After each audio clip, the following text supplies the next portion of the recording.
Australia was death's playground. 50,000 years ago, this continent was evolution's most terrifying experiment. Modern Australia might seem dangerous with its venomous creatures and man-eating crocodiles, but that's nothing. Compared to prehistoric Australia, today's deadly wildlife is practically a petting zoo. The Australia we know has 20 of the world's 25 most venomous snakes. All of the top 11, actually. It's got spiders like the Sydney funnel web, whose bite can kill an adult human in under an hour. Box jellyfish drift through the water with enough venom to stop your heart in 2 minutes flat.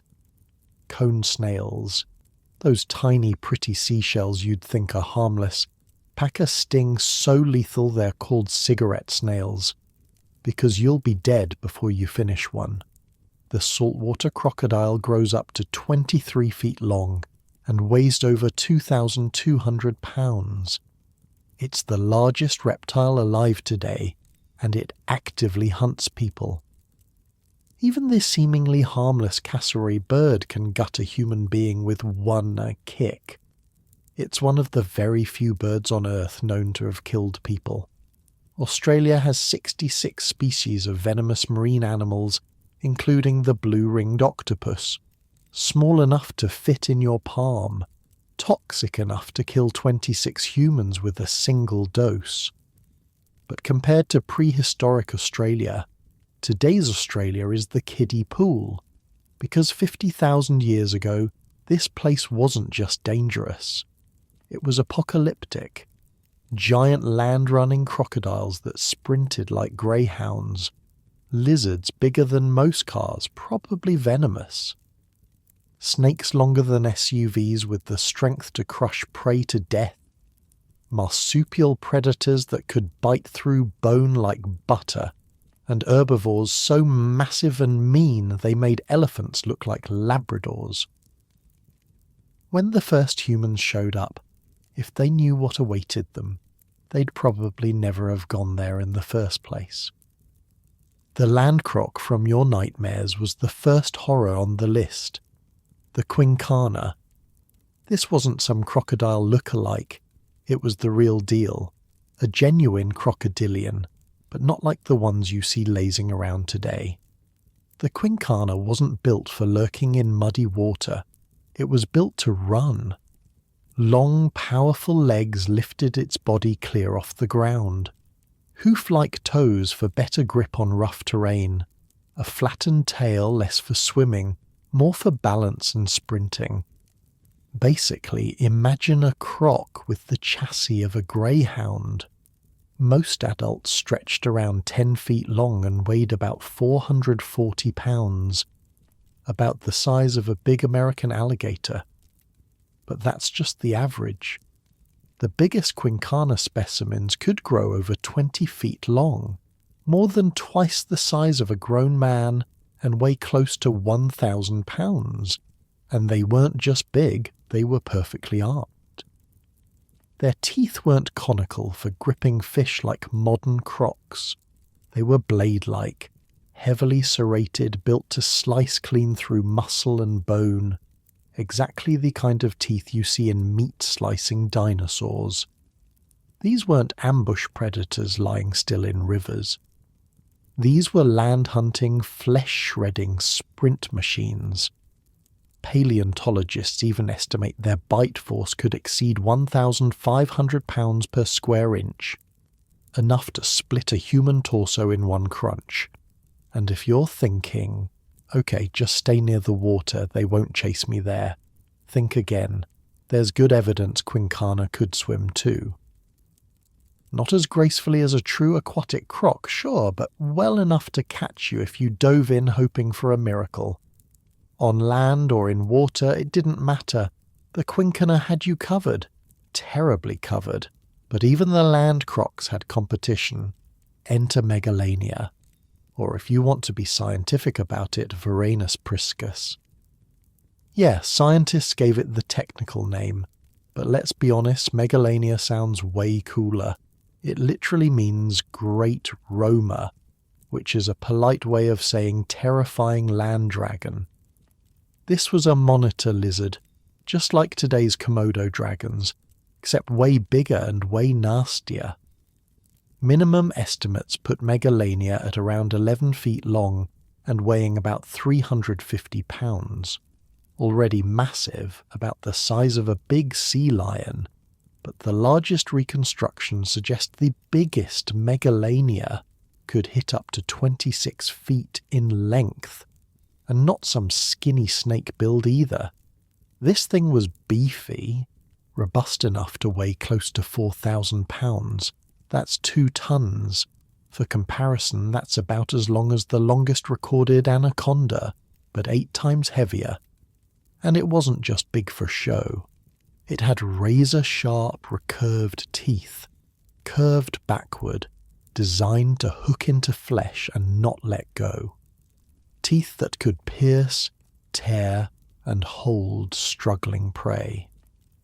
Its legs were thick and muscular, built to bulldoze through terrain and bring down anything in its path, and its claws, 5-inch hooked meat hooks, perfect for ripping into prey or for climbing, because yeah, Megalania may have been a part-time tree climber too. Oh, and because this is Australia we're talking about, Megalania was probably venomous too. Modern monitor lizards like Komodo dragons produce venom that acts as an anticoagulant, basically making it impossible for wounds to clot. A Megalania bite wouldn't just hurt, it would bleed and bleed and bleed, leading to shock, massive blood loss and infection. Meaning, even if you somehow escaped the initial attack, you were probably still living on borrowed time. Venom, blood loss, septic shock. Take your pick. Facing a Megalania was like rolling dice with death, and all the sides said you lose. If your biggest phobia is snakes, congratulations, you would not have survived ancient Australia. Because slithering through the forests and wetlands was Wambi, a snake so terrifying it makes modern pythons look like garden hoses. Wambi wasn't venomous. It didn't need to be. It was a giant constrictor stretching up to 6 meters. That's about 20 feet long and weighing several hundred pounds. That's the length of a large Burmese python today. Except Wambi lived in a world where everything else was bigger and meaner too. And while most modern constrictors like pythons and boas are designed to suffocate their prey and swallow them whole, Wambi had a different, much more brutal problem. Its jaw was stiff, primitive, rigid. It couldn't dislocate its jaw like modern snakes to engulf giant animals in one gulp, which meant when Wambi caught you, it didn't swallow you. It tore you apart, sharp backward-facing teeth, brutal muscle strength. It would latch onto flesh, rip massive chunks out, and keep constricting until its prey was dead or shredded. Sometimes even disemboweling its victims in the struggle. Blood loss, internal injuries, suffocation, all on the menu. There was no quick, neat death here. Honestly, getting mauled by Megalania might have been a mercy compared to getting crushed, shredded, and bled out by Wambi. And remember, this wasn't a one-off monster. Wambi belonged to an entire family of giant snakes called the Madsoids, a prehistoric snake dynasty that ruled Australia long before venomous snakes became the local specialty. You didn't just have to watch your feet. You had to watch the trees, the water, the rocks, everywhere, because the ground itself might have been moving toward you. The mammals were just as unhinged, and before you start thinking, well, at least the mammals were probably cute and cuddly. Nope, not even close. Australia's top mammalian predator was Thylacoleo carnifex, better known as the marsupial lion, and it was every bit as terrifying as the name suggests. Picture something roughly the size of a wild boar or even a small lion, around 260 pounds of pure muscle. But unlike lions, Thylacoleo wasn't built for chasing prey across open plains. It was built for ambush and instant kill. Its skull was short and deep, perfectly designed to maximize bite force. And its bite, pound for pound, was the strongest of any mammal that's ever lived, even stronger than modern lions or tigers relative to its size. Scientists estimate it could bite down with over 1,000 pounds of force, enough to crush bones, snap spines, and puncture thick hides in a single devastating chomp. Its teeth were bizarre and brutal. Instead of classic carnivore canines, it had enlarged incisor-like teeth at the front of its jaw, perfect for stabbing deep wounds, and blade-like premolars at the sides, sharp as meat cleavers, evolved specifically for slicing flesh and snapping through bone. Basically, it carried a full butcher shop inside its mouth. Its claws were no joke either. Each hand had retractable hooked claws, a rare feature in marsupials attached to semi-opposable thumbs, giving it an insane grip strength. Those claws could grab onto prey, climb trees, or tear open flesh with surgical precision. And speaking of trees, there's strong evidence that Thylacoleo was a climber. It could haul itself and potentially even its kills up into trees, just like modern leopards stash their prey on branches to protect them from scavengers. Imagine walking through a prehistoric Australian forest and realizing the 260-pound murder machine might not just be stalking you from behind. It might be above you too. In short, if the Quincana didn't get you, and the Megalania didn't get you, and the Wambi didn't get you, there was still a bone-crushing, tree-climbing, marsupial assassin waiting in the shadows. You'd think the herbivores, the gentle grazers, would be the safe ones. Yeah. No, not in Australia. Meet Diprotodon, basically a wombat the size of a freaking car, the largest known marsupial to ever walk the earth. On average, Diprotodon could weigh up to 3.8 tons. That's about 8,400 pounds, putting it squarely as a weight class of a modern Asian elephant. It stood around 6.6 feet tall at the shoulders and stretched over 13 feet from snout to tail. Imagine a hippo, but furrier and crankier. And Diprotodon wasn't just massive, it was built like a living tank. Thick bones, heavy muscles, and a centre of gravity that could easily steamroll anything in its path. Its skull housed enormous, ever-growing front teeth, perfect for tearing through tough vegetation, but if it wanted to, those jaws had enough force to crush a human femur like it was a twig. You did not want to get stomped, trampled, or even bumped by this thing. One wrong move and you'd be reduced to a memory. And as if hulking death wombats weren't enough, there's more in store for you. Death by giant bird. As stated prior, Australia is still home today to giant birds. The cassowary is one of the only birds capable and aggressive enough to kill a fully grown human adult. And if you survived the other encounters, you could count on prehistoric birds to capitalize on the easy meal that humans were back then. Specifically, Genyornis newtoni, an ancient member of the Thunderbird family, because apparently prehistoric Australia decided everything needed to sound like a boss fight. Genyornis stood over 2 meters tall, that's 6.5 feet, and weighed in at a hefty 500 pounds. Flightless, yep, but slow, not a chance. This bird was built like a linebacker on a bad day. Stocky, heavily muscled legs, powerful hips designed for sprinting and smashing. a centre of gravity that could absolutely body check you into another dimension. And while Genyornis was probably herbivorous, at least based on its beak shape, you would not want to bet your life on that, probably, because if it felt threatened, one kick could shatter your ribs. One headbutt could knock you into the next time zone.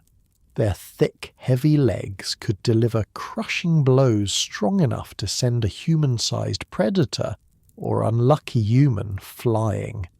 And their sharp claws weren't just for show. They could easily rake through flesh if things got messy. Even worse, Genyornis lived in open plains and scrublands. Good luck hiding from a 2-metre-tall bird when there's barely a bush to duck behind.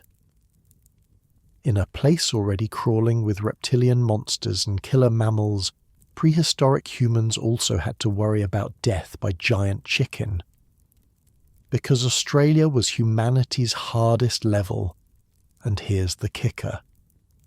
Everything deadly in Australia today, crocodiles, great white sharks, venomous jellyfish, deadly spiders hiding where you least expect them. Yeah, they were already invited to the party back then.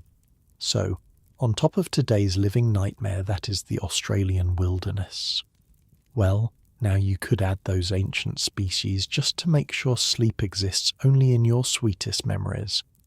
Australia was basically Dark Souls, but in real life, and you didn't get a respawn. The entire ecosystem was fine-tuned to tear you apart, whether by venom, muscle, claw, fang, or sheer bad luck. But we haven't even covered all the nightmares yet. The Varanus priscus wasn't the only megamonitor lizard stalking the landscape. There was also Megalania's slightly smaller cousin, Varanus giganteus, the parenti. While not as massive as its relative, the parenti still grew to terrifying proportions. Modern parentis reach about 8 feet, but their prehistoric ancestors could stretch to nearly 15 feet long, and they were fast, deceptively, horrifyingly fast. Unlike the ambush tactics of crocodiles, these monitors would actively chase you down. They could sprint at 25 miles per hour in short bursts, faster than most humans can run. Their hunting style was brutal efficiency. They'd slash at their prey with razor-sharp claws, then follow the blood trail as their victim weakened. The bite, like that of its larger cousin, contained anticoagulant venom that prevented wounds from clotting. So even a seemingly minor injury from a parenti was often a death sentence. You'd slowly bleed out, growing weaker as the lizard patiently followed, waiting for you to collapse. The waters offered no sanctuary either. While today's bull sharks and great whites are terrifying enough, prehistoric Australia had Kronosaurus. This was a massive marine reptile, not technically a shark, but far more terrifying. Growing up to 35 feet long, it had a crocodile-like head filled with conical teeth, perfect for snatching and holding struggling prey. But unlike crocs, it had flippers instead of legs, making it an agile, efficient swimmer that could slice through water with devastating speed. Its jaws could open extraordinarily wide, allowing it to swallow smaller prey whole or tear massive chunks from larger victims. The coastal waters around prehistoric Australia were its hunting grounds, meaning there was no such thing as a relaxing swim. Even the freshwater systems weren't safe. Imagine trying to cross a river to escape a pursuing Quincana, only to encounter Palimnarchus.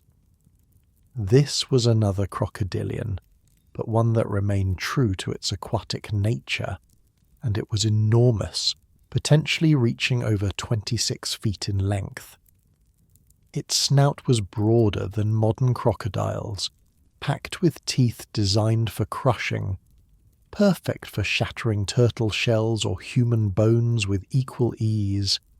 Unlike modern crocodiles that often try to drown large prey, Palimnarchus would simply bite down with its estimated 2,000 pounds of force per square inch and turn whatever was in its jaws into pulp. The skies weren't any safer.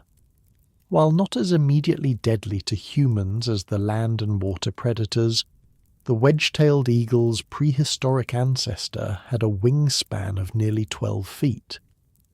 These aerial predators primarily hunted smaller mammals, but wouldn't hesitate to attack human children if the opportunity presented itself. Their talons could exert over 500 pounds of pressure, easily puncturing skin and crushing bone. Ancient rock art from indigenous Australians shows these massive birds were feared and respected, often depicted carrying off prey in their powerful talons. Beneath your feet, danger lurked as well. Megalania was essentially a tank on legs, a horned turtle the size of a small car. While primarily herbivorous, these armoured behemoths were temperamental and territorial. Their shell alone was over 6 feet long, and the entire animal could weigh up to 1,000 pounds.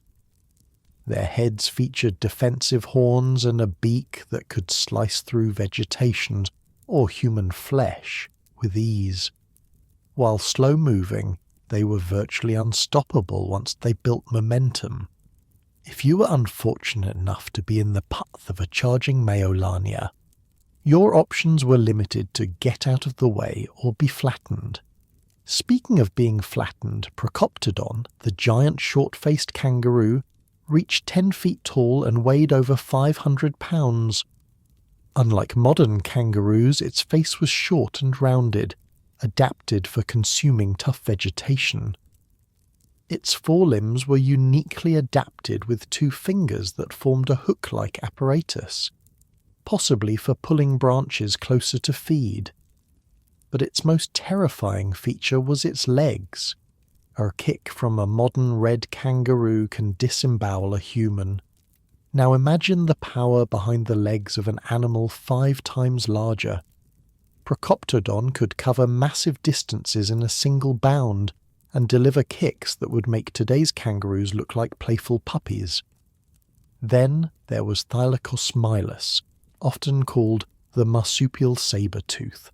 Though not a true saber-tooth cat, those were placental mammals. This marsupial predator evolved remarkably similar features through convergent evolution. Its most distinctive trait was its pair of enormous upper canines, true sabers that extended far beyond its lower jaw when closed. These teeth were continuously growing, longer and more fragile than those of saber-tooth cats, suggesting a different hunting strategy. Rather than tackling prey head-on, Thylacosmilus likely ambushed from above, driving those massive fangs deep into the neck or vital organs of its victim. Once those sabers punctured your flesh, your survival chances dropped to effectively 0. The sheer diversity of predators in prehistoric Australia meant that every ecological niche had its specialized killer.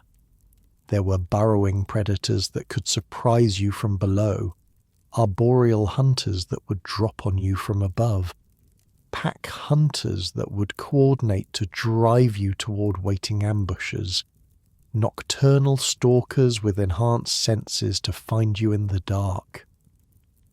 This wasn't just a continent with a few dangerous animals. This was an entire landmass where the rules of evolution had produced an ecosystem optimized for one thing, creating the most efficient killing machines possible, and yet somehow against all odds humans survived. The first people to step foot onto this chaotic reptile-infested nightmare of a continent didn't just scrape by, they thrived. Archaeological sites show clear evidence that early humans adapted quickly to this deadly environment. They learned which areas certain predators favoured and avoided them. They discovered how to use fire not just for warmth and cooking, but as a defensive perimeter against nighttime predators. They developed specialized hunting techniques that allowed them to target even megafauna like Diprotodon. Early spear points found in Australia show remarkable craftsmanship, designed to penetrate the thick hides of the continent's largest herbivores. Rock art dating back tens of thousands of years depicts hunting scenes where groups of humans work together to bring down creatures many times their size.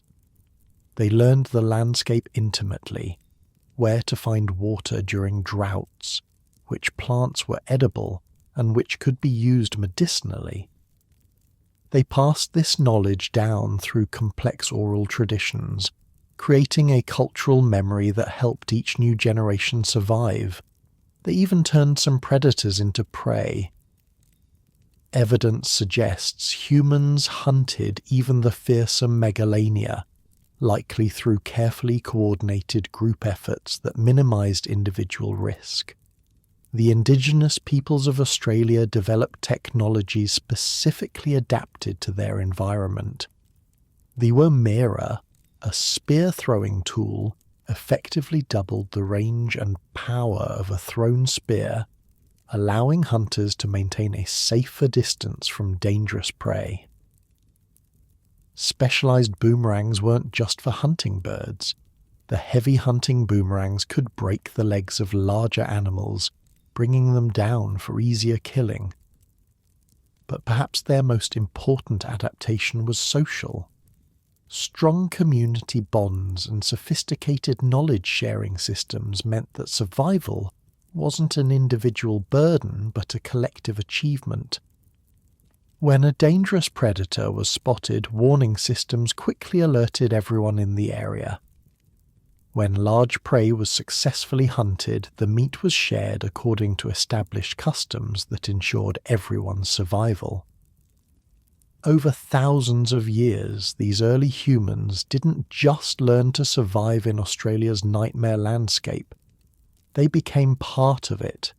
They shaped it. And to prove the point further, well, none of these prehistoric monsters exist anymore. And as for all megafauna worldwide, past or present, there's a great chance humans played a role in these disappearances directly or indirectly. Meaning that when it came down to it, we were the scariest thing Australia had ever seen. Even here, even at the end of the world. The relationship between the first Australians and the continent's megafauna was complex. The timing of human arrival in Australia, around 50,000 years ago, roughly coincides with the beginning of the extinction of these massive creatures. But the full story isn't as simple as humans showed up and killed everything. Climate change played a significant role too. Australia was becoming increasingly arid, putting pressure on large animals that needed substantial food and water resources. Humans likely delivered the coup de grace to already struggling populations through a combination of hunting and habitat modification. One of their most powerful tools was fire. Indigenous Australians used controlled burning to manage the landscape, a practice that dramatically altered vegetation patterns over time. This firestick farming dramatically altered the ecological balance. Areas that had once been dense forest became open woodland or grassland, changing which species could thrive there. Large browsers like Diprotodon that depended on specific vegetation suddenly found their food sources disappearing. But this wasn't wanton destruction. It was sophisticated landscape management. The controlled burns prevented larger, more devastating wildfires. They created habitat mosaics that actually increased biodiversity in many areas. They stimulated new growth that attracted game animals. And they made the terrain more navigable and predictable for humans. This co-evolution of humans and environment was happening across the continent, gradually transforming Australia into a human-managed landscape. But the megafauna couldn't adapt quickly enough to these changes.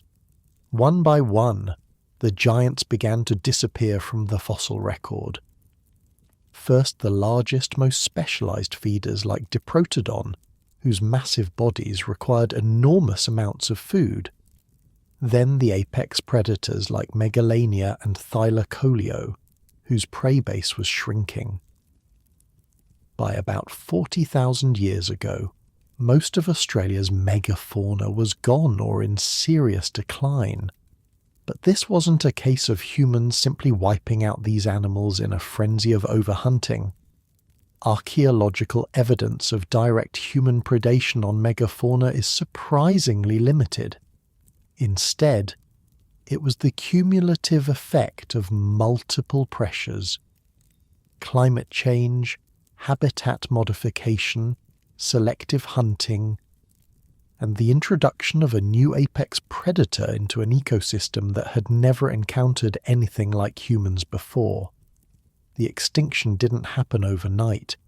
It was a slow-motion collapse spanning thousands of years, and some of the megafauna managed to hang on much longer than others. Genyornis, the giant thunderbird, appears to have survived until about 45,000 years ago. There's compelling evidence that humans collected and ate their eggs, potentially contributing to their eventual extinction. Burned eggshell fragments found at human campsites tell a story of opportunistic exploitation of this valuable protein source. Procoptodon, the giant kangaroo, lasted until about 40,000 years ago. Its decline coincided with increasing aridity in the central Australian regions where it lived. As water sources dried up, these massive animals would have been forced to concentrate around remaining waterholes. This would have made them easier targets for human hunters, who could simply wait near water sources rather than tracking the animals across vast territories. The last of the truly massive animals to disappear was likely Zygomaturus, a hippopotamus-sized marsupial with a bizarrely shaped skull. Fossil evidence suggests it may have survived in pockets of suitable habitat until about 30,000 years ago. Its ability to persist when other megafauna had already vanished might be due to its semi-aquatic lifestyle. Wetland habitats were less affected by human fire management, providing a refuge for these strange creatures until climate change eventually dried up many of these areas too. But not all of Australia's prehistoric giants disappeared completely. Some just shrunk. The modern red kangaroo is actually a descendant of much larger kangaroo species. It adapted to the changing environment by becoming smaller, more efficient, and better suited to the increasingly arid landscape. Similarly, today's monitor lizards, including the parenti, are the downsized descendants of monsters like Megalania. They survive by being less specialized, requiring less food, and having faster reproductive cycles. This evolutionary downsizing is a common pattern worldwide. Survivors adapt by getting smaller and more generalized in their habits. The ecological vacuum left by the disappearance of megafauna had profound effects on Australia's landscape. Without massive browsers to keep vegetation in check, fuel loads increased, leading to more intense wildfires when they occurred. Seeds that had once been dispersed in the dung of large herbivores now had limited distribution, changing forest composition. Predator-prey dynamics shifted dramatically, with smaller predators like the thylacine, Tasmanian tiger, and Tasmanian devil becoming the new apex predators on the mainland. These mid-sized carnivores would later face their own challenges when dingoes arrived with a later wave of human settlement around 3,500 years ago. The dingo, essentially a semi-domesticated wolf, proved to be a more efficient predator than many of Australia's native carnivores. It quickly established itself at the top of the food chain, contributing to the extinction of thylacines and devils on the mainland. These marsupial carnivores only survived on Tasmania, which the dingoes never reached. This cascading effect of extinctions and ecological adjustments is still playing out today. Each new change ripples through the system, altering relationships that have existed for millions of years. But what's truly remarkable about prehistoric Australia isn't just the terrifying array of megafauna that once roamed there.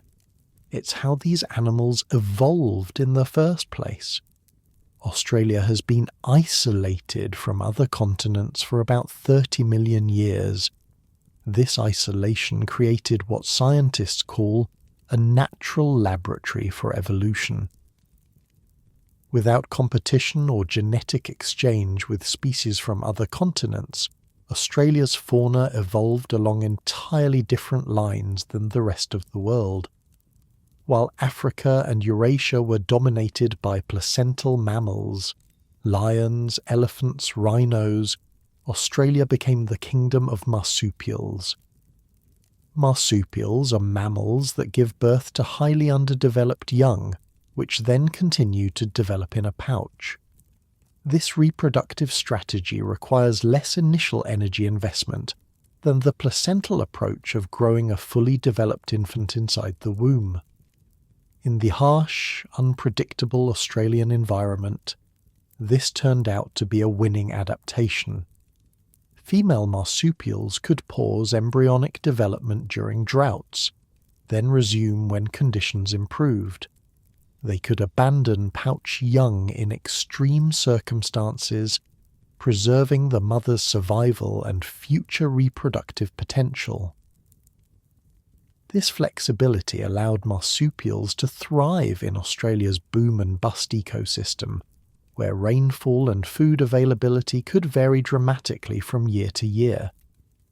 But marsupials weren't inherently limited to small sizes or specific ecological niches.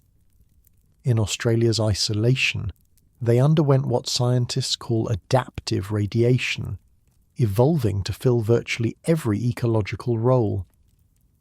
There were marsupial equivalents of wolves, thylacines, big cats, thylacoleo, bears, koalas, though much larger in prehistoric times, anteaters, numbats, moles, marsupial moles, flying squirrels, greater glider, and even something approximating a giraffe, the long-necked browsing Prehistoric.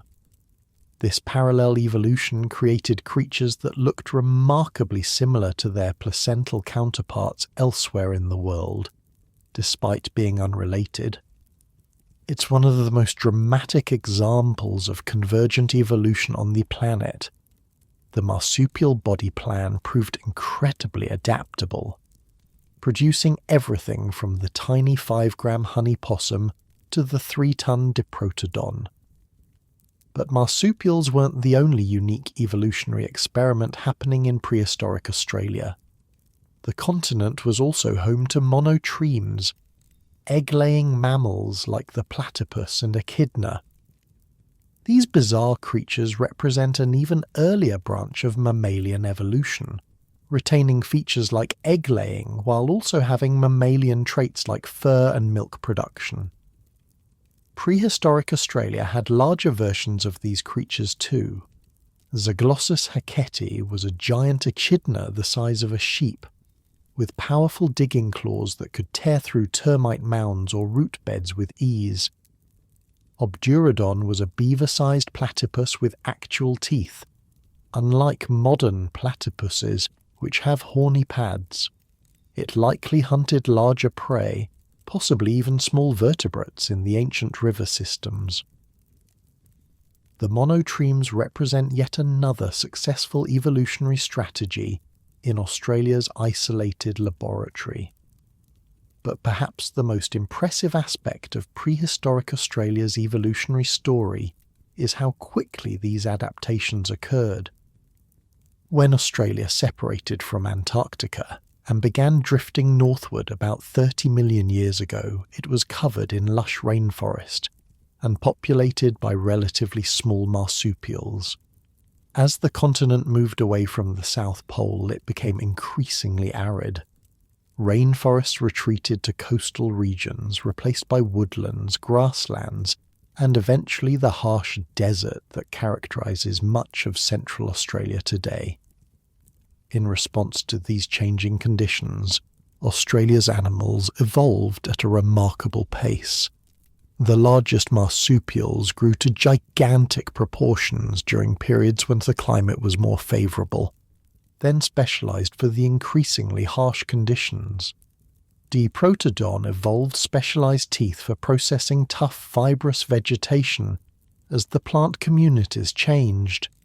Thylacoleo developed its bizarre skull and teeth to become an efficient predator in the new ecological landscape. Every species was locked in an evolutionary arms race, predators developing more effective hunting strategies, prey evolving better defences or escape mechanisms. The result was an ecosystem unlike anything else on Earth, a continent where the normal rules seemed not to apply, where marsupials reigned supreme and reached sizes that defied expectations. And this ecosystem wasn't static. It was constantly changing, responding to the shifting climate and the movements of the continent itself. Australia's northward drift eventually brought it close enough to Southeast Asia that some limited biological exchange became possible. Rodents and bats managed to reach Australia around 5 million years ago, adding new competitors to the mix. Later, humans would arrive, bringing yet another wave of change. But the megafauna that greeted those first human settlers was the product of millions of years of isolated evolution. Creatures perfectly adapted to Australia's unique conditions, having never encountered human hunters before. They had no innate fear of humans, no evolutionary experience with the kind of intelligence and cooperative hunting strategies that Homo sapiens brought with them. This naivety likely contributed to their vulnerability. Evidence from other parts of the world shows that animals that evolved alongside humans often developed behaviours to avoid them. Australia's megafauna had no such adaptations. The first encounters between humans and these creatures must have been truly extraordinary. Imagine being among the earliest people to set foot on this continent, having never seen anything like a Diprotodon or Thylacoleo before. Rock art from this period captures some of the wonder and fear these animals must have inspired. Ancient paintings show Thylacoleo with distinctive striped patterns, suggesting first-hand observation of these now extinct predators. Images of Genyornis and other megafauna demonstrate that humans were paying close attention to these creatures, incorporating them into their cultural understanding of the world. For the first humans in Australia, the landscape must have seemed both terrifying and abundant. Danger lurked everywhere, but so did opportunity. The megafauna represented both threats and potential resources, sources of meat, hides, bones, and other materials that could be used for tools, clothing, and shelter. Archaeological evidence shows that these early settlers were remarkably adaptable. They quickly learned which plants were edible, which could be used medicinally, and which were toxic. They developed sophisticated hunting techniques tailored to different prey species. They created tools specifically designed for processing the resources available in their new environment. And perhaps most importantly, they developed cultural practices that allowed them to pass this hard-won knowledge from generation to generation. The Aboriginal cultures that emerge from these early settlements are among the oldest continuous cultures on Earth. Their oral traditions, art and customs reflect tens of thousands of years of accumulated wisdom about surviving in one of the world's most challenging environments. Some Aboriginal stories even seem to preserve memories of extinct megafauna. Tales of the bunyip, a fearsome creature said to lurk in swamps and billabongs, bear striking similarities to Diprotodon or other large extinct marsupials. Descriptions of giant devil dingoes could be cultural memories of Thylacoleo. These oral traditions potentially represent the longest continuous cultural memories anywhere on the planet. As humans established themselves across the continent, they began to shape the environment to suit their needs. The firestick farming mentioned earlier was just one example of this environmental engineering. They also created fish traps, managed wild yam gardens, and constructed elaborate systems to harvest eels. In some regions, they built stone houses and developed complex social systems to manage resources. This wasn't simply a matter of humans conquering nature. It was the development of a sophisticated relationship with the environment, one that recognized the need for sustainable practices to ensure survival across generations. The resulting cultural landscape was a complex interweaving of natural and human elements, neither fully wild nor fully domesticated. This approach to living with the land stands in stark contrast to the European agricultural model that would arrive much later. Aboriginal management focused on enhancing existing ecosystems rather than replacing them with monocultures. It created a stable, sustainable relationship that could have continued indefinitely if not disrupted by colonization. The extinction of Australia's megafauna marked the end of an evolutionary experiment that had run for millions of years. But it also represented the beginning of a new chapter, one in which humans became the dominant ecological force on the continent. This transition wasn't unique to Australia. Similar patterns of megafaunal extinction followed human arrival in the Americas, Madagascar, and many islands.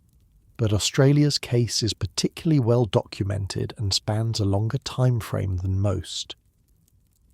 It offers a window into how humans and ecosystems co-evolve, sometimes with dramatic consequences for existing species. Yet despite the extinction of the megafauna, Australia remained a dangerous place. As we mentioned at the beginning, modern Australia still hosts an impressive array of venomous and dangerous creatures. These survivors, the snakes, spiders, jellyfish, and modern saltwater crocodiles, represent species that were either too small to be targeted by humans or adaptable enough to adjust to the new ecological reality. In many cases, their venomous or dangerous nature may have actually helped them survive. Humans learned to avoid these species rather than hunt them, allowing them to persist while larger, more edible animals disappeared. The modern Australian ecosystem is thus a shadow of its former self, missing its largest and most spectacular members. But it still retains much of its dangerous character. The loss of the megafauna created ecological vacuums that have never been completely filled. No modern herbivore can process vegetation in quite the same way as Diprotodon. No predator hunts with the specialized techniques of Thylacoleo. These ecological roles remain empty, or only partially filled by smaller relatives or introduced species.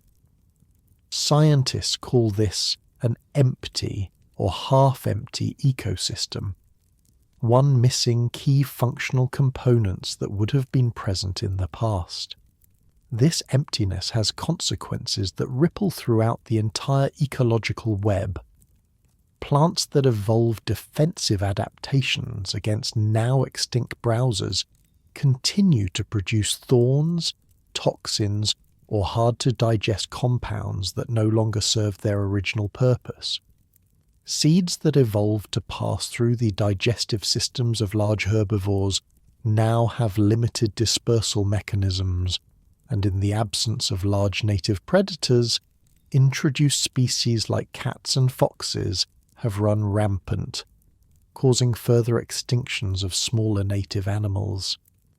This cascade of effect demonstrates how interconnected ecological systems truly are. Remove one component and the entire system adjusts, sometimes in unpredictable ways. Remove many components, as happened with Australia's Megafauna, and the system may reorganise completely. The Australia we know today, with its deadly but relatively small dangerous animals, is the product of this reorganisation. A continent that was once ruled by giants is now dominated by creatures that survived precisely because they were overlooked or too dangerous to be worth hunting. In a way, modern Australia's reputation for dangerous wildlife is a lingering echo of its prehistoric past, a shadow of its former nightmare self, but still deadly enough to make international headlines.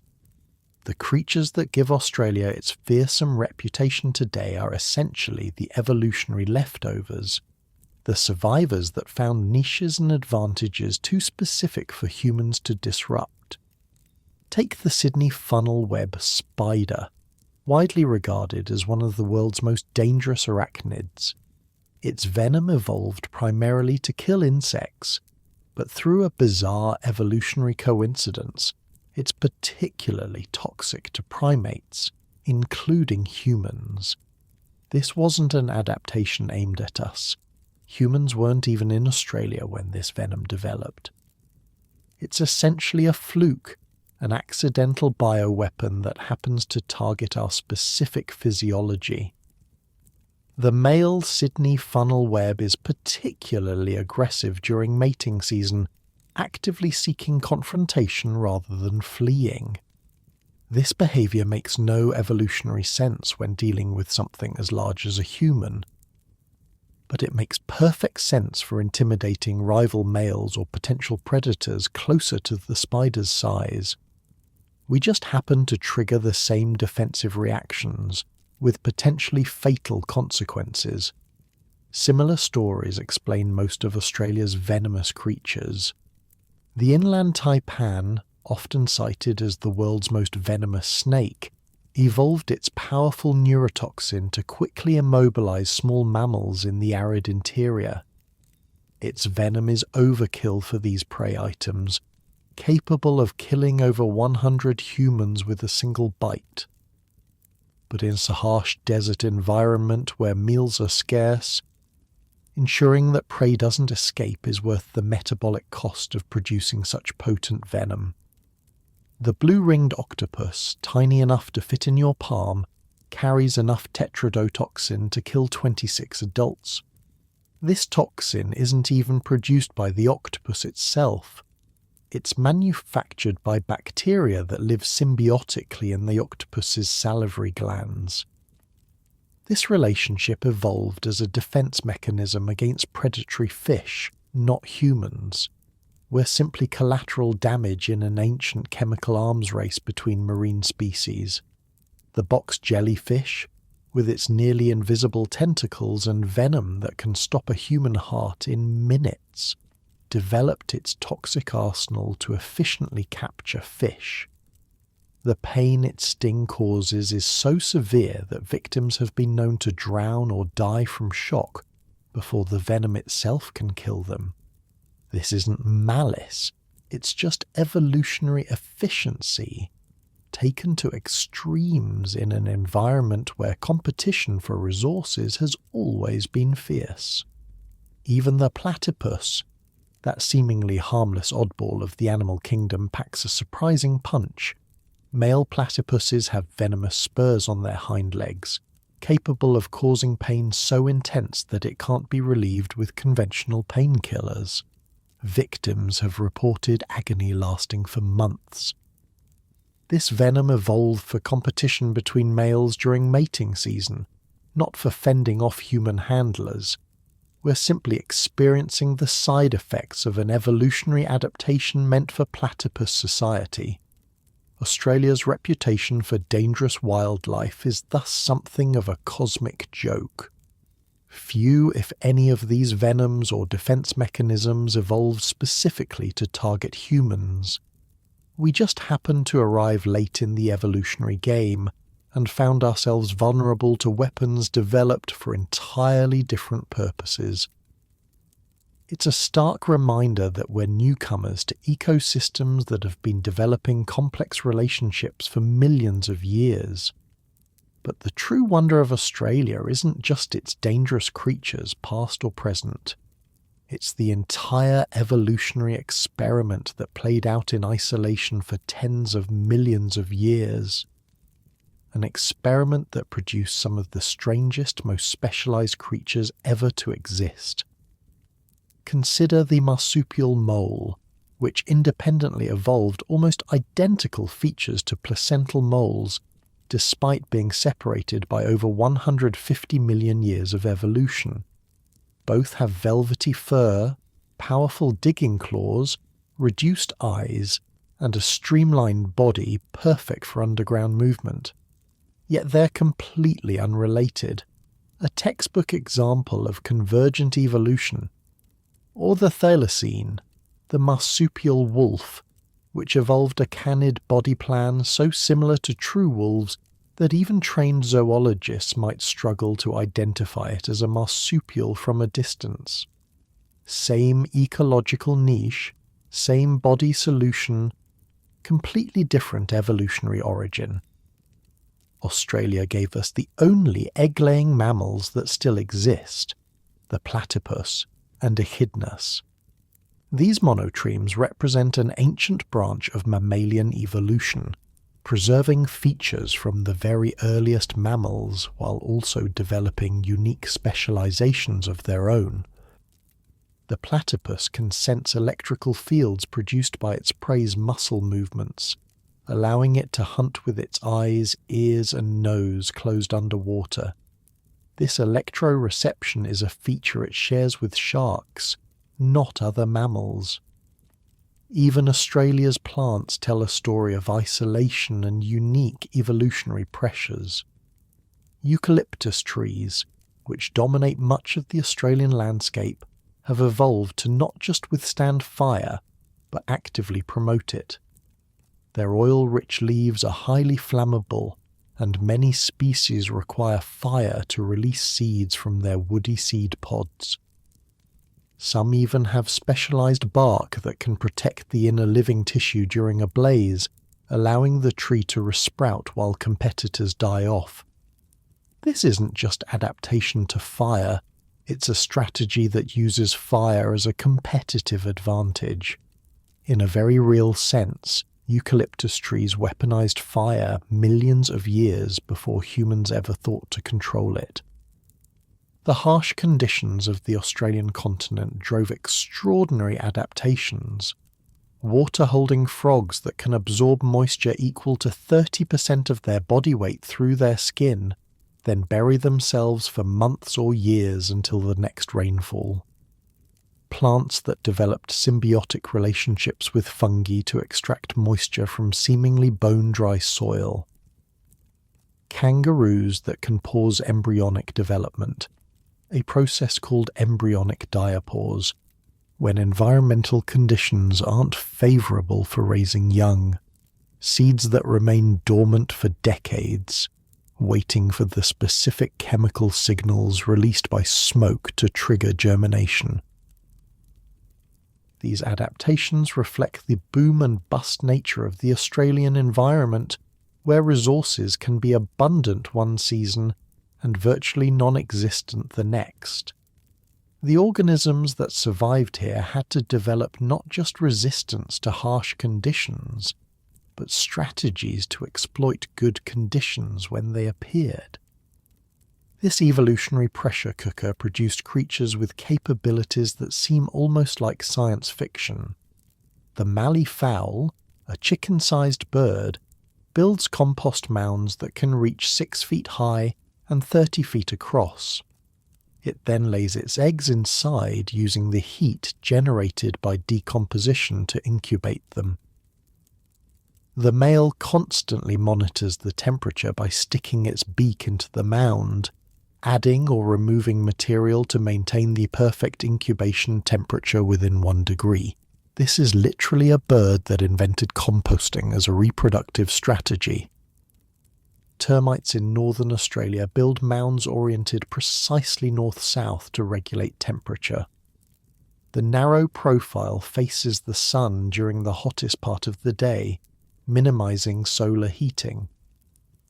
Some of these structures rise 18 feet above the ground, complete with complex ventilation systems that maintain ideal internal conditions.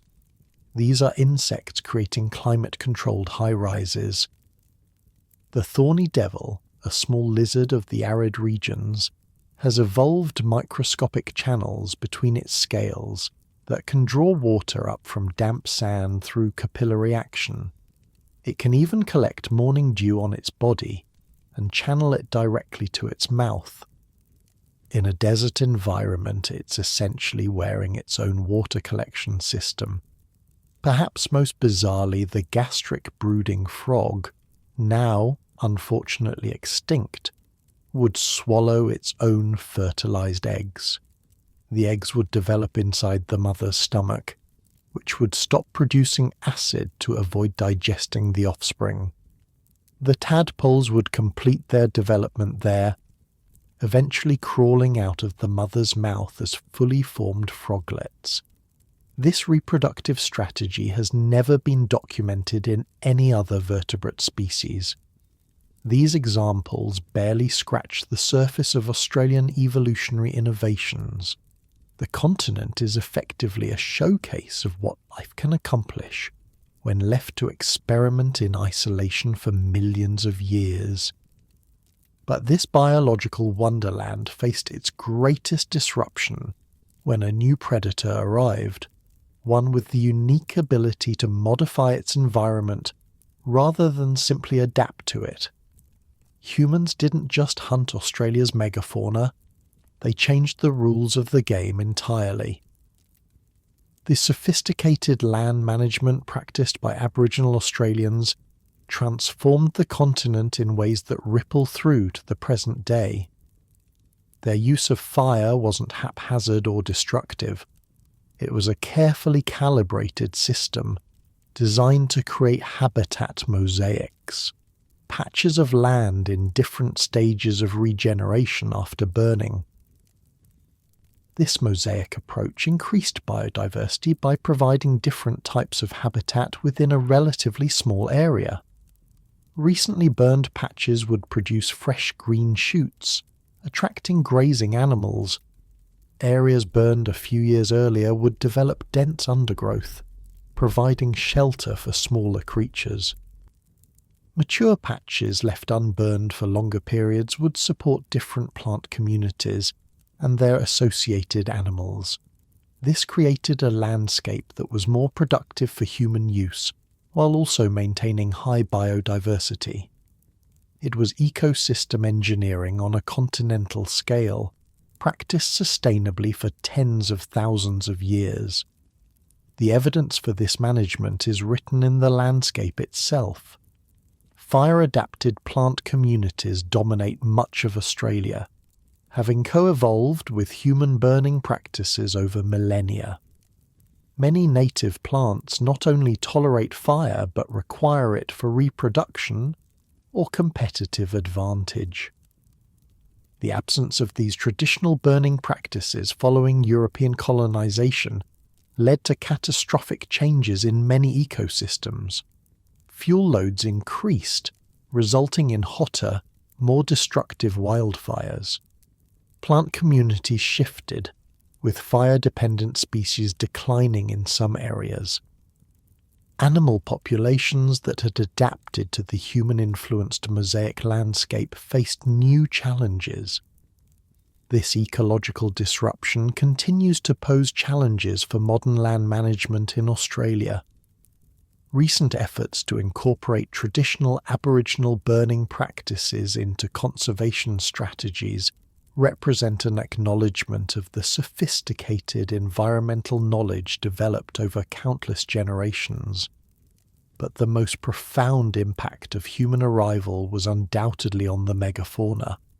The timing of human arrival in Australia approximately 50,000 years ago correlates with the beginning of megafaunal decline. However, the extinction process wasn't rapid. It played out over thousands of years. This suggests a complex interaction between human hunting pressure, habitat modification through fire, and climate change. The changing climate was already putting pressure on many large species, particularly those with specialized diets or habitat requirements. Human activities may have been the tipping point that pushed already stressed populations past the point of recovery. Some species disappeared quickly, while others lingered in reduced numbers before finally blinking out. The last known thylacine on mainland Australia died thousands of years ago, though the species survived in Tasmania until the 1930s. The most recent evidence of Diprotodon dates to about 46,000 years ago, relatively soon after human arrival. Thylacoleo persisted longer, with evidence suggesting it survived until about 30,000 years ago. Enornis disappeared around 45,000 years ago, with compelling evidence that humans harvested their eggs. These staggered extinction dates suggest different vulnerabilities among species. Those with slower reproductive rates, more specialized diets, or that presented easier hunting targets likely disappeared first. More adaptable species, or those that were harder to hunt or less desirable as prey, held on longer. Some, like the red kangaroo, simply got smaller over generations, an evolutionary response that reduced their food requirements while making them less appealing targets for human hunters. This phenomenon, known as insular dwarfism, has been observed in many island ecosystems following human arrival. Australia, despite being a continent, functioned effectively as a giant island ecosystem due to its isolation. The extinction of the megafauna created cascading effects throughout the ecosystem.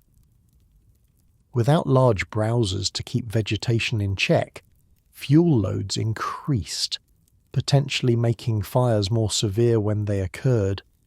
Plants that had co-evolved with large herbivores suddenly found themselves without their primary seed dispersers. Predators that had specialized in hunting large prey either disappeared or were forced to adapt to smaller targets. The entire food web reorganized itself in the absence of its largest members. This process of ecological restructuring continued for thousands of years, eventually producing the uniquely Australian ecosystems we know today. Ecosystems still full of deadly creatures, but lacking the giants that once ruled the continent. When European colonizers arrived in 1788, they encountered a landscape that had been shaped by human hands for 50,000 years. But they failed to recognize the sophisticated management systems in place, instead viewing the land as wilderness ripe for exploitation.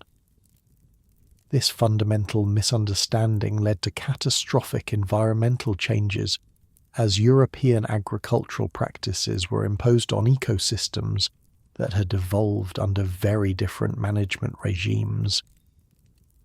The introduction of hard-hoofed animals like cattle and sheep damaged soil structures that had developed under the soft feet of marsupials. European-style agriculture cleared vast areas of native vegetation, disrupting habitat connectivity and water cycles. Introduced predators like cats and foxes decimated small marsupial populations that had never encountered such efficient hunters. In just over 200 years, European colonization caused more extinction and habitat transformation than 50,000 years of Aboriginal management. The contrast is stark and instructive. Aboriginal land management worked with existing ecological processes, enhancing them for human benefit while maintaining overall ecosystem function. European approaches sought to replace native ecosystems with imported agricultural systems, often with disastrous results in Australia's ancient nutrient-poor soils. Today, Australia faces the challenge of reconciling these different approaches to land management.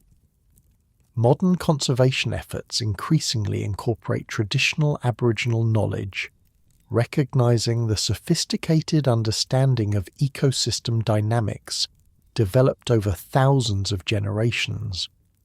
Traditional burning practices are being reintroduced in many areas, both for ecological restoration and wildfire mitigation. Aboriginal ranger programs combine traditional knowledge with modern scientific techniques to manage protected areas.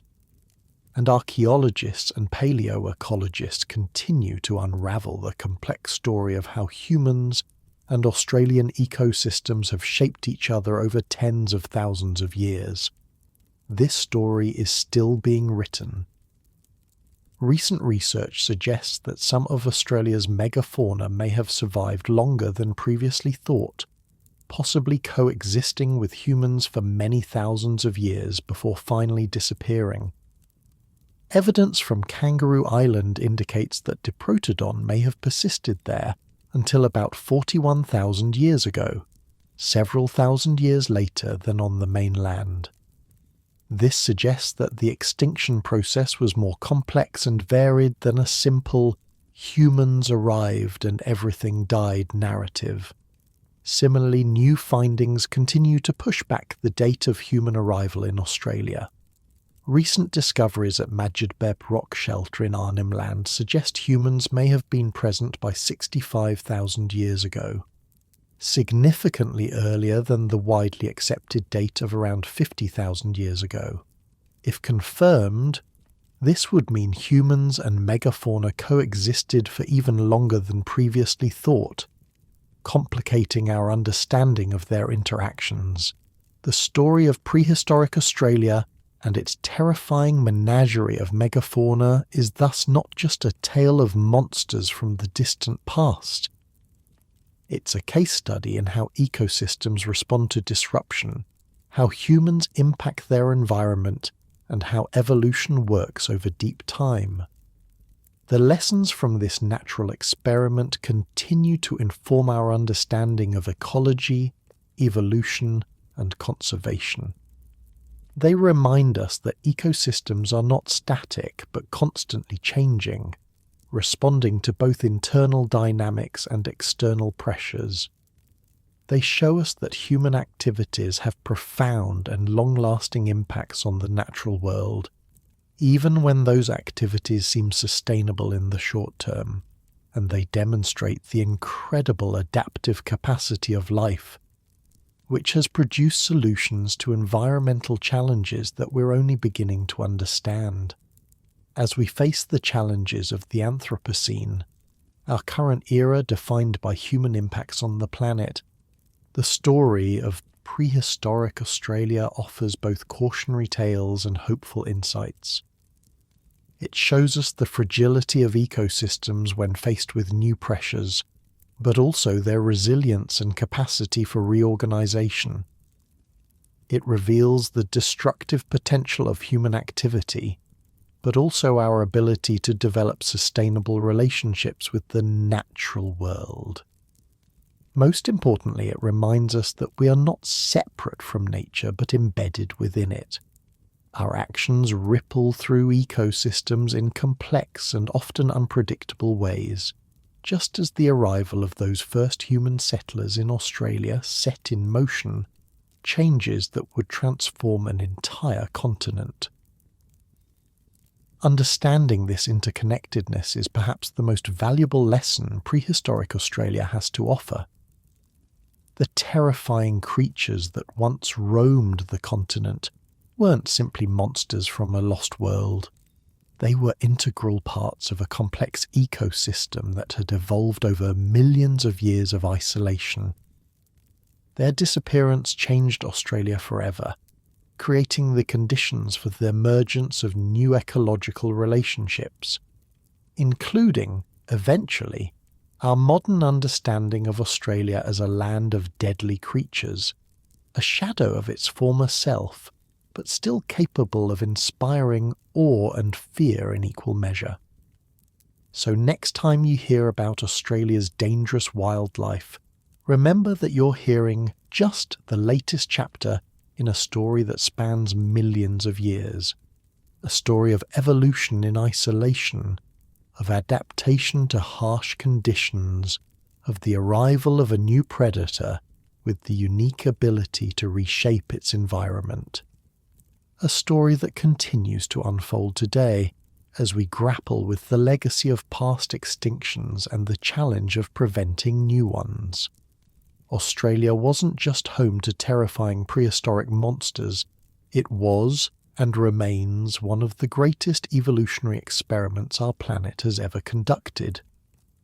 An experiment that produced creatures so bizarre and specialized that they continue to fascinate scientists and capture the public imagination. From giant wombats to marsupial lions, from land-dwelling crocodiles to thunderbirds, prehistoric Australia was truly a world apart. A world where the normal rules of evolution seemed suspended, replaced by a brutal logic of survival in one of Earth's harshest environments.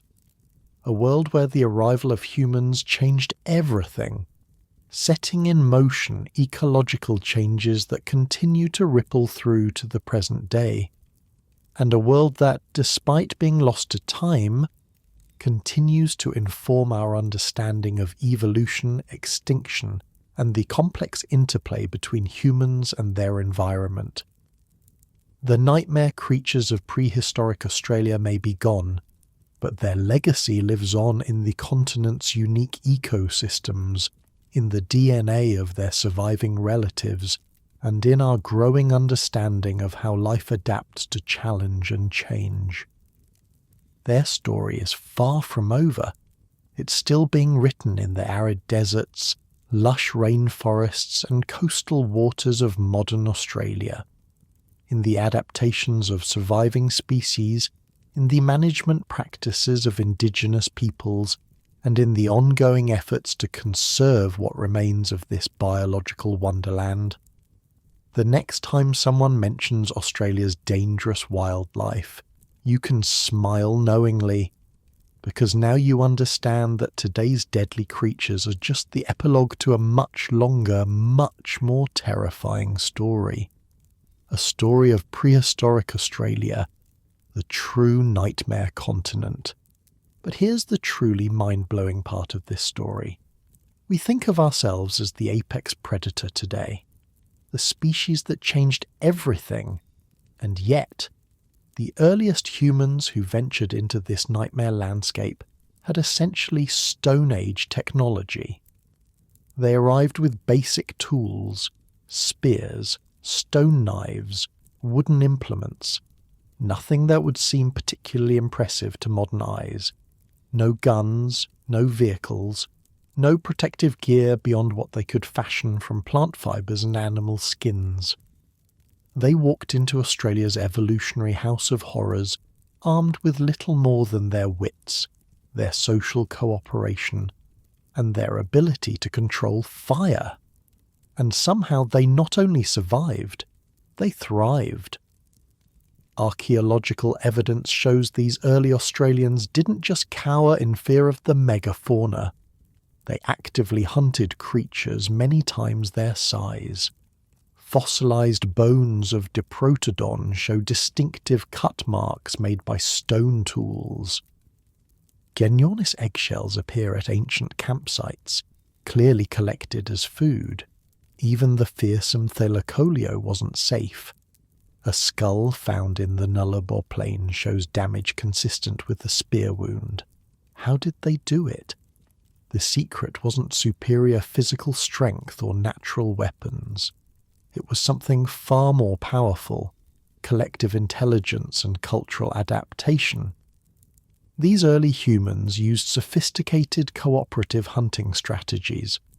Multiple hunters would coordinate their movements, using the landscape to their advantage.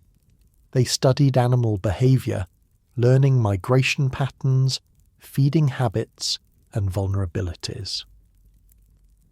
They passed this knowledge down through generations, building a cultural database of survival information. Fire became one of their most powerful tools, not just for warmth and cooking, but as a hunting aid. Controlled burns could drive animals toward waiting hunters, or create fresh growth that attracted prey to predictable locations. Their technology, while simple by modern standards, was remarkably sophisticated for its time. The woomera, a spear-throwing device, effectively doubled the range and power of a thrown spear. This allowed hunters to maintain a safer distance from dangerous prey while still delivering lethal strikes. Their tools were perfectly adapted to local conditions and prey types. Different spear points for different animals. Specialized cutting tools for processing specific resources. Tools designed to minimize waste and maximize efficiency in a challenging environment. But perhaps their greatest adaptation was social. These weren't lone hunters stalking prey. They were coordinated groups with sophisticated communication systems, shared goals, and collective problem-solving abilities. When facing creatures as terrifying as Megalania or Quincana, numbers mattered. A single human would be easy prey. A coordinated group of hunters with fire, weapons, and strategic thinking. That was something even the largest predators had never encountered before. Archaeological sites from this period reveal sophisticated social structures. Camps were organized for efficiency. Resources were shared according to established customs. Knowledge was treated as a communal asset, passed down through intricate oral traditions. Art from this period shows not just depictions of animals, but representations of hunting strategies, seasonal changes, and ecological relationships. This wasn't just art for art's sake. It was a visual knowledge system, recording vital information for survival in a dangerous world. The earliest rock art in Australia dates back at least 40,000 years, with some sites potentially much older. This art often depicts the megafauna in remarkable detail, suggesting close observation and cultural importance. Images of Thylacoleo show the distinctive striped pattern that scientists believe the animal had, based on analysis of preserved fur fragments. Genyornis appears in multiple sites, often in hunting contexts or as part of creation stories. Even Diprotodon features prominently, its distinctive shape instantly recognizable to modern paleontologists. This art wasn't just documenting what these creatures looked like. It was recording their behavior, their ecological role, and their relationship to human communities. It was a prehistoric encyclopedia of survival information, preserved in ochre and charcoal on rock walls. The knowledge embedded in these images and in oral traditions allowed each new generation to build on the experiences of their ancestors.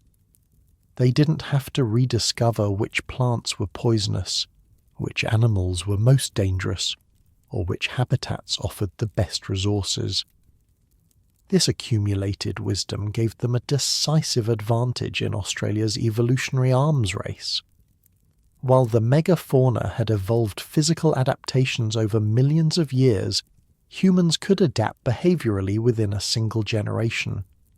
When faced with a new challenge, they could develop new techniques, create new tools, or modify existing strategies. This cultural adaptability proved to be more powerful than any physical adaptation. It allowed humans to adjust to changing conditions faster than other species could evolve biological responses. As the climate shifted and ecosystems transformed, humans simply changed their practices to match new circumstances. This adaptability explains why, despite entering an environment filled with creatures seemingly designed to kill them, humans not only survived but eventually became the dominant ecological force. The archaeological record shows a clear progression from initial settlement to sophisticated environmental management.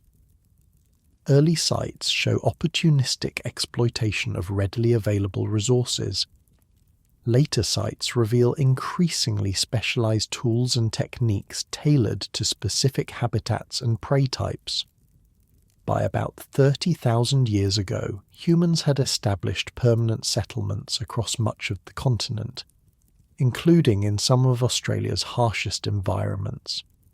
They had developed technologies and cultural practices specifically adapted to local conditions. In the arid centre, they created water management systems that allowed them to survive in regions where rainfall was scarce and unpredictable.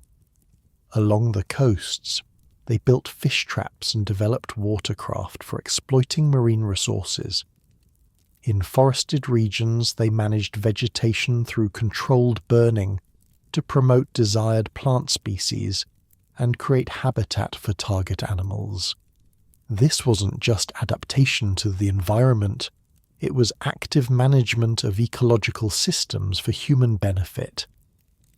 The relationship between humans and Australia's unique fauna became increasingly complex over time. Some species were hunted to extinction, particularly the largest and most vulnerable. Others were managed as sustainable resources through cultural practices that limited harvesting to sustainable levels. Some were incorporated into spiritual belief systems, becoming totems associated with particular clans or individuals. This spiritual dimension added another layer of management, as totemic species often received special protection from the groups associated with them. By the time European colonizers arrived in 1788, Aboriginal Australians had developed an intricate relationship with their environment. They had transformed much of the continent through fire management, creating what early European observers described as a park-like landscape. They had accumulated knowledge of thousands of plant species, their properties and their uses. They had developed sophisticated water management techniques that allowed them to survive even the most severe droughts. And they had done all this while maintaining the overall ecological health of the systems they inhabited.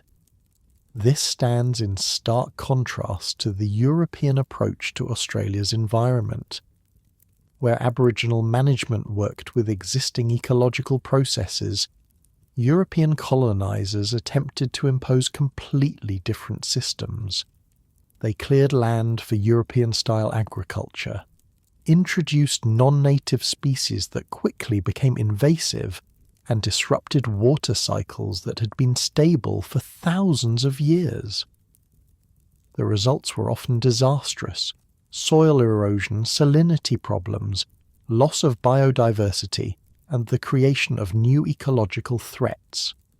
Within just 2 centuries, European colonization caused more species extinctions and habitat degradation than 50,000 years of Aboriginal management.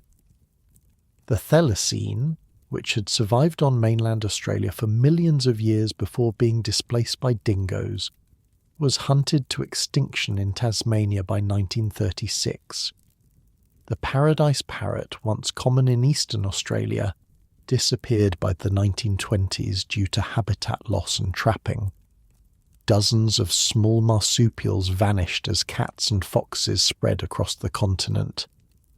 This contrast between Aboriginal and European approaches to Australia's environment offers powerful lessons for our current ecological challenges. It demonstrates that humans can develop sustainable relationships with even the most challenging environments if our management practices are aligned with ecological realities. It shows that accumulated cultural knowledge can be more valuable than technological sophistication when it comes to environmental management. And it reveals that disrupting established ecological relationships, even with the best intentions, can have cascading negative consequences. As we face global environmental challenges like climate change, biodiversity loss, and resource depletion, these lessons become increasingly relevant.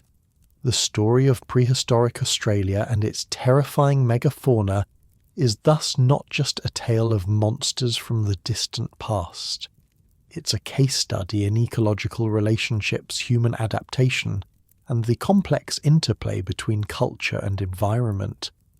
It reminds us that ecosystems are not static but constantly evolving, responding to both internal dynamics and external pressures. It shows us that human activities have profound and long-lasting impacts on the natural world, even when those activities seem minor in the short term, and it demonstrates the incredible adaptive capacity of life, which has produced solutions to environmental challenges that we're still struggling to understand. Perhaps the most important lesson from prehistoric Australia is about resilience, both ecological and human. Despite facing apocalyptic megafauna, harsh climatic conditions, and limited resources, both Australia's ecosystems and its human inhabitants found ways to adapt and thrive. This resilience offers hope in the face of our current environmental challenges. It suggests that with the right approaches and sufficient understanding, we can develop sustainable relationships with our environment. But it also serves as a warning. Even the most fearsome creatures that ever walked Australia couldn't survive the combined pressures of climate change and human activity. What chance do our current ecosystems have if we continue to push them beyond their capacity for resilience? The extinction of Australia's megafauna wasn't inevitable. Different human choices might have led to different outcomes. Similarly, the future of our current ecosystems isn't predetermined. It depends on the choices we make today, the management systems we implement, and the knowledge we bring to bear on our environmental challenges. Modern Australia still bears the imprint of its prehistoric past. The distribution of plant communities reflects the fire management practices of Aboriginal Australians over tens of thousands of years. The absence of large native herbivores has shaped vegetation patterns across the continent. The ecological niches once filled by megafauna remain partially empty, creating opportunities for invasive species. Understanding this history is essential for effective conservation and management today. It helps explain why certain ecosystems function as they do, why particular threats are especially damaging, and why some management approaches are more effective than others. It also offers insights into potential restoration strategies. Some conservationists have proposed rewilding approaches that would introduce ecological equivalents to extinct megafauna. Elephants serving as substitutes for Diprotodon, for example, or rhinoceros taking on roles similar to extinct giant wombats. These approaches remain controversial, but they highlight the ongoing ecological impacts of megafaunal extinction. They also raise profound questions about our responsibility to ecosystems shaped by human activity over tens of thousands of years. Are we obligated to try to restore what was lost? Or should we focus on managing current systems for resilience and biodiversity? These questions have no easy answers, but the prehistoric past offers valuable context for considering them. Recent scientific advances continue to expand our understanding of prehistoric Australia. Ancient DNA analysis is revealing new details about the relationships between extinct species and their modern relatives. Improved dating techniques are refining our timeline of megafaunal extinction and human arrival. Archaeological discoveries are shedding new light on how early humans interacted with their environment. Each new finding adds detail to the picture of prehistoric Australia as an evolutionary laboratory unlike any other on Earth. A place where isolation created unique evolutionary pressures, producing creatures so bizarre they seem almost fictional. A place where the arrival of humans changed everything, not through malice or intentional destruction, but through the cumulative effects of adaptation and survival in a challenging environment. A place that continues to capture our imagination precisely because it represents an alternative evolutionary path, a glimpse of what might have been if history had taken a different turn. The nightmare creatures of prehistoric Australia, the land-running crocodiles, the giant lizards, the marsupial lions, are gone forever. But their legacy lives on in the continent's unique ecosystems, in the DNA of their surviving relatives, and in our growing understanding of evolution, extinction, and the complex dance between humans and their environment. Their story reminds us that life finds a way, even in the harshest conditions. That adaptation takes many forms, from physical specialization to cultural innovation. That the history of our planet is filled with wonders and horrors beyond our everyday experience, and perhaps most importantly, that humans have always shaped their environment for better or worse. The question isn't whether we will influence the natural world, but how we will do so. With the destructive carelessness that has characterized much of our recent history, or with the careful, knowledge-based management that allowed Aboriginal Australians to thrive in one of Earth's most challenging environments for tens of thousands of years. The choice is ours. And just like those first humans who ventured into a landscape filled with creatures designed to kill them, our survival may depend on making the right choice. So the next time you hear about Australia's dangerous wildlife, the venomous snakes, the deadly spiders, the box jellyfish, or the saltwater crocodiles, remember that you're experiencing just a faint echo of the continent's truly terrifying past. A past where humans faced creatures out of nightmares and somehow found a way to survive and thrive. A past that offers both warnings and inspiration for our present challenges. A past where, against all odds, the most dangerous animal turned out to be us. Australia was once the most terrifying place on Earth. In many ways, it still is. But it's also a testament to the resilience of life, the adaptability of our species, and the complex, often surprising ways that humans and ecosystems shape each other. It's a story still being written, with each new scientific discovery and management decision adding another chapter. A story that began over 50 million years ago, when Australia broke away from the ancient supercontinent Gondwana and began its evolutionary journey in isolation. A story of giants and monsters, of adaptation and extinction, of survival against seemingly impossible odds. A story that, despite its ancient origins, has profound relevance for our modern world.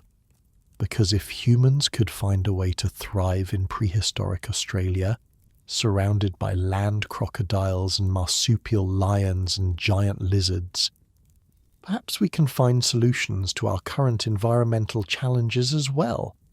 It won't be easy. It will require all our intelligence, cooperation, and accumulated knowledge. But then, facing down Megalania wasn't easy either.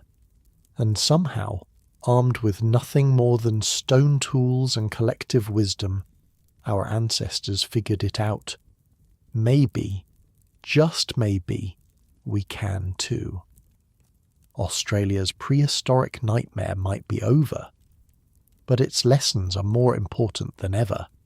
The continent that once hosted the most terrifying collection of creatures ever to walk the earth now offers a living laboratory for understanding resilience, adaptation, and the complex relationship between humans and their environment. A relationship that, despite all our technological advances, remains as fundamental to our survival today as it was 50,000 years ago when the first